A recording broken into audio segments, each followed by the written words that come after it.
Hello friends, அஸ்ஸலாமு அலைக்கும். இப்போ நம்ம என்ன செய்ய போகிறோம்னா, நம்ம மணக்க இப்போ ரசம் வைக்க போகிறோம். இது ரசத்தை சாதத்துலேயும் ஊற்றி சாப்பிட்லாம், இது அப்படியே குடிச்சிடலாம் ஒரு டம்ளரில் ஊற்றி. வாங்க எப்படி செய்கிறதுன்னு வீடியோக்குள்ளே போகலாம். வீடியோவை ஸ்கிப் பண்ணாமல் பாருங்கள். ஒரு எலுமிச்சம்பழம் சைஸு புளி எடுத்துக்கலாம். ஒரு எலுமிச்சம் சைஸு புளி போதும்.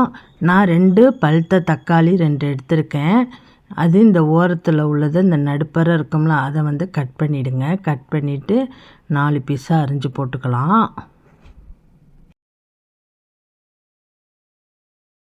இப்போ நல்லா கொதிக்க வெந்நீரை அதில் ஊற்றுங்க. ஊற்றி ஒரு 5 நிமிஷம் இது அப்படியே ஊறட்டும். இந்த ரசத்துக்கு தேவையான நம்ம மசாலாவை ரெடி பண்ணிக்குவோம்.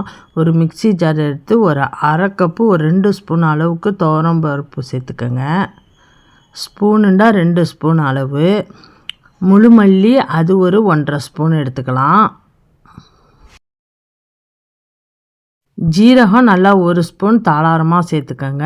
அதே மாதிரி மிளகும் நல்லா 1 ஸ்பூன் தாளாரமாக சேர்த்துக்கோங்க. வெந்தயம் ஒரு 10 வெந்தயம் மாதிரி போட்டால் போதும், கொஞ்சமாக, இல்லாட்டி கசப்புத்தன்மை நமக்கு கொடுக்கும். வரமிளகாய் ஒரு 3 எடுத்துக்கோங்க. காரத்துக்கு ஏற்றது எடுத்துக்கலாம். நான் 3 போதும் எனக்குன்னு நான் 3 எடுத்துக்கிட்டேன்.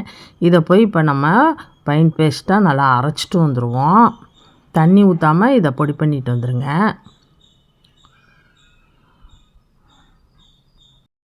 அதே பவுடரில் 2 பச்சை மிளகாய் சேர்த்துருக்கேன். ஒரு பல்லு பூண்டு ஒரு 10 பல்லு சேர்த்துருக்கேன். கருவேப்பிலை கொத்து ஒரு கொத்து சேர்த்துருக்கேன். 2 மல்லித்தலை 2 சேர்த்துக்குவோம். ரசம் ரொம்ப வாசனையாக இருக்கும் இதெல்லாம் நம்ம சேர்த்து அரைச்சோம்னா. இப்போ இதை நம்ம பவுடர் பண்ணிட்டு வந்துடுவோம். வெந்நீர் ஊற்றி நல்லா புளி தண்ணி நல்லா ஆறிடுச்சு. இப்போ இதை கையை வச்சு நம்ம நல்லா கரைச்சிக்கலாம். இது கையை வச்சு கரைச்சா தான் ரொம்ப டேஸ்ட்டாக இருக்கும். நம்ம பாட்டி காலத்துலலாம் செஞ்சு ரசம் சாப்பிட்டா எப்படி இருக்குமோ அதே டேஸ்ட்டில் இருக்கும். இப்போ இதை நல்லா கரைச்சிக்கலாம். இந்த மேலே உள்ள தோலை கூட நம்ம பிழிஞ்சிட்டு எடுத்து போட்டுடலாம். இப்போ ரசத்துக்கு கொஞ்சம் தண்ணி ஊற்றிக்குவோம். இப்போ தான் புளிப்பு கரெக்டாக இருக்குது. ஒரு கடாய் எடுத்துக்கலாம். ஒரு 4 ஸ்பூன் எண்ணெய் விட்டுக்குவோம். ரசத்துக்கு கொஞ்சம் தாளாரமாக எண்ணெய் இருந்தால் கொஞ்சம் நல்லாயிருக்கும். நான் கல்லெண்ணெய் தான் சேர்த்துருக்கேன். கடுகு ஒரு ஸ்பூன் போட்டுக்குவோம். கடுகு நல்லா சூடு வரட்டும். கருவேப்பிலை ஒரு கொத்து சேர்த்துக்குவோம். வரமிளகாய் 2 கிள்ளி போட்டுக்கலாம். அரைச்சி வச்ச ரசத்தூளை அது கூட சேர்த்துக்குவோம். ரசத்தூள் நல்லா பொரியணும். ஏன்னா நம்ம பச்சையாக அரைச்சிருக்கோம் எல்லாத்தையும். நல்லா பொரிய விடுங்க. 1 ஸ்பூன் மஞ்சத்தூள் போட்டுக்கோங்க.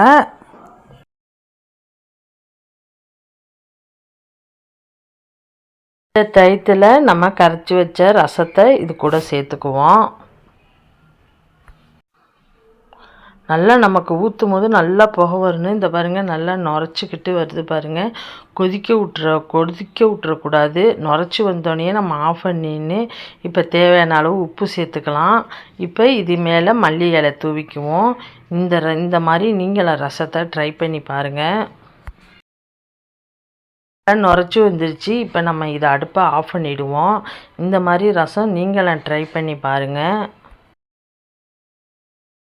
சாதத்தில் ஊற்றி சாப்பிட்றதோட டம்ளரில் கேட்டு வாங்கி குடிப்பாங்க. அந்த அளவுக்கு இது ரொம்ப டேஸ்ட்டாக இருக்கும் இந்த ரசம்.